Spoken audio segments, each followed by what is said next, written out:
राज्याचे उपमुख्यमंत्री आणि पालकमंत्री अजित पवार आज बीडचा दौरा करतायत।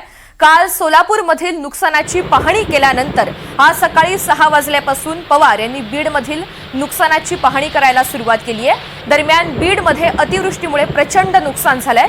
अजित पवार यांनी चौसाळा या पुलावर पाहणी केली आहे। पिंपळघाट गावामधून अजित पवार यांचा दौरा सुरू झाला।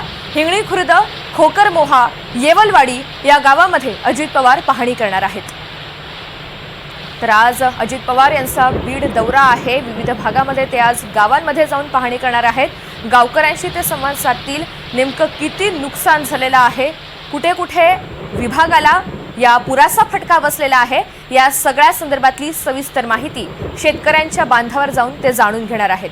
त्यासोबतच त्यांचे अधिकारी सुद्धा सोबत आहेत आणि अधिकाऱ्यांना या संदर्भात तातडीने काही सूचना दिल्या जातात का हे पाहायचं आहे। काल त्यांनी सोलापूरमध्ये पाहणी केलेली होती, विविध तालुक्यामध्ये जाऊन तिथे पाहणी केली आणि आज बीडमध्ये ते पाहणी करतायत। सकाळी 6 वाजल्यापासूनच अजित पवार यांच्या या दौऱ्याला सुरुवात झालेली आहे। सकाळी 6 वाजल्यापासून पवार यांनी बीडमधील नुकसानाची पाहणी करायला सुरुवात केली आहे। दरम्यान बीडमध्ये अतिवृष्टीमुळे प्रचंड नुकसान झालेलं आहे।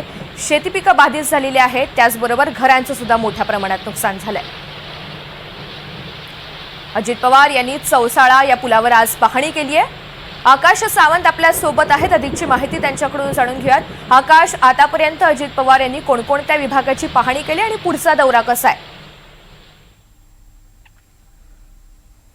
नक्कीच ऋतुजा, बीड जिल्ह्याचे पालकमंत्री अजित पवार आज बीड जिल्ह्याच्या दौऱ्यावरती आहेत। त्यांनी चौसाळा येथील जे पूल होता वाहून गेलेला त्या पुलाची देखील पाहणी केली आहे। दुसरीकडे पिंपळघाट या गावाचीही पाहणी केली आहे आणि हरदेपूर याही गावामध्ये त्यांनी आता पाहणी सुरू आहे। अजित पवार हे या नुकसानग्रस्त भागाची पाहणी करत आहेत। दरम्यान अनेक लोक त्यांच्याकडे निवेदन घेऊन येत आहेत व शेतकऱ्यांशी ते संवाद देखील या दौऱ्याच्या माध्यमातून साधत आहेत।